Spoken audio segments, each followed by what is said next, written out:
नमस्कार दोस्तों, कैसे हैं आप लोग। आशा है आप लोग अच्छे होंगे। दोस्तों, आज की चटपटी कहानियों में आपका स्वागत है।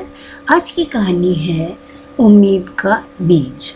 सुबह के करीब 7 बज रहे थे। वानी ने हॉल का एसी बंद करके खिड़कियां खोल दी थी। दिल्ली में ऐसा मौसम कभी कभी देखने को मिलता है। रात भर बारिश होती रही और आज सुबह से ही सुकून देने वाली हवाएं चल रही थी। रात ठीक से सो ना सकी थी बानी। महेश कल रात फिर से घर नहीं लौटा था। बानी बिस्तर पर अकेले ही नींद तलाश रही थी। कॉफ़ी का कप हाथ में थामे गार्डन में निकल पड़ी थी। वो बारिश की वजह से घास अब तक गीली थी। बानी ने चप्पल निकाल ली और नंगे पैर घर की घास पर चलने लगी। उसने कॉफ़ी ख़त्म ही की थी कि पोर्च पर एक गाड़ी आकर रुकी। शायद महेश लौट आया था। बानी तेज़ी से चलकर पोर्च तक आई, पर यह क्या, महेश तो था नहीं। उसका ड्राइवर राजेश था अकेले। साहब कहाँ हैं? वानी ने पूछा। मैडम साहब को तो अर्जेंट बेंगलुरु जाना पड़ा और मुझे गाड़ी घर ले जाने को कहा। उन्होंने कहा कि वो 2-3 दिन में लौट आएंगे। राजेश ने गाड़ी पार्क करके बताया और चाबी वानी की ओर बढ़ा दी। महेश से छोटी सी बात उसे फ़ोन करके भी तो बता सकता था। रात भी उसने कई बार फ़ोन किया, पर महेश ने एक बार भी उसका फ़ोन नहीं उठाया। और कुछ ही दिन में वानी की मैरिज एनिवर्सरी थी और वो जानती थी कि हमेशा की तरह इस बार भी महेश भूल जाएगा। 20 सालों के रिश्ते में महेश ने और दिया भी क्या था उसे सिवाय अकेलेपन के। वानी के माँ बाप ने चुना था महेश को शादी के लिए। शादी के बाद महेश ने वानी को हर चीज़ दी सिवाय वक्त के। वक्त नहीं था उसके पास। अपने बिजनेस में खोया रहता था। सुबह होते ही निकल जाता और देर रात तक वापस आता। अकेलापन दुनिया का सबसे बड़ा रोग होता है। ये मजबूर कर देता है हमें हर वो काम करने के लिए जो हम नहीं करना चाहते। वानी मखीजा पिछले कई सालों से उसे अकेलेपन में जी रही थी। 16 साल पहले उसकी बेटी शिवानी के जन्म के साथ उसे लगा था शायद अब उसका अकेलापन कम हो जाएगा। लेकिन वक्त के साथ शिवानी बड़ी हो गई, अपनी दुनिया में व्यस्त हो गई और वानी एक बार फिर अकेली पड़ गई। कुछ देर बाद वानी हॉल में बैठी शॉपिंग वेबसाइट देख रही थी कि महेश को भले याद ना रहे। हर साल की तरह इस बार भी वो ठीक रात 12 बजे महेश को गिफ्ट देकर एनिवर्सरी विश करना चाहती थी। पर वो महेश को गिफ्ट में क्या दे? रिस्ट वॉच उसने पिछले साल ही दी थी और उसके पिछले साल परफ्यूम। तो फिर क्या दे वो महेश को? कोई अच्छी किताब दे दे क्या? किताबें पढ़ने का शौक़ है उसे। हाँ, कौन सी बुक सही रहेगी? सोचते ही वानी पहुंच गई कि किताबों के सेक्शन में और घंटों की मशक्क़त के बाद एक किताब पसंद की थी। लेखक का नाम था। देखते ही धड़कनें तेज हो गईं। शिव माथुर। हाँ, यही नाम तो लिखा था, पर क्या ये वही शिव था? वानी का शिव, उसका पहला प्यार। वानी बार बार इस नाम को देखती रही, सोचती रही कि कहीं उसकी नज़रें धोखा तो नहीं खा रही हैं। पर ये उसकी नज़रों का धोखा नहीं था।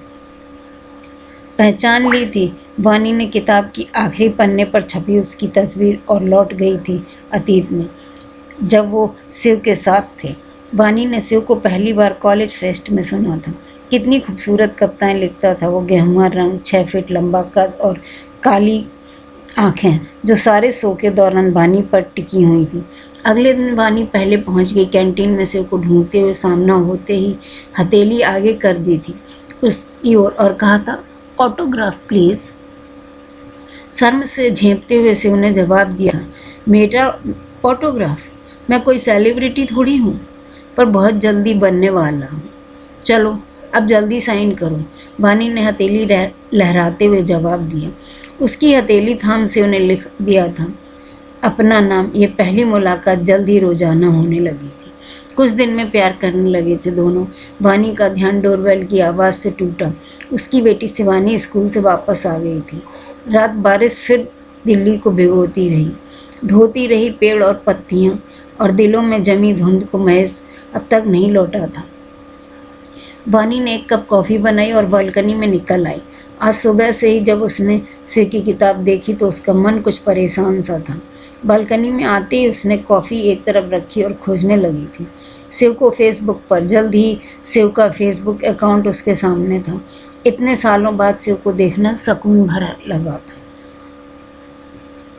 शिव की तस्वीरें निहारते देखते हुए वानी एक बार फिर पहुंच गई थी उस दिन में जब वो शिव से आखिरी बार मिली थी।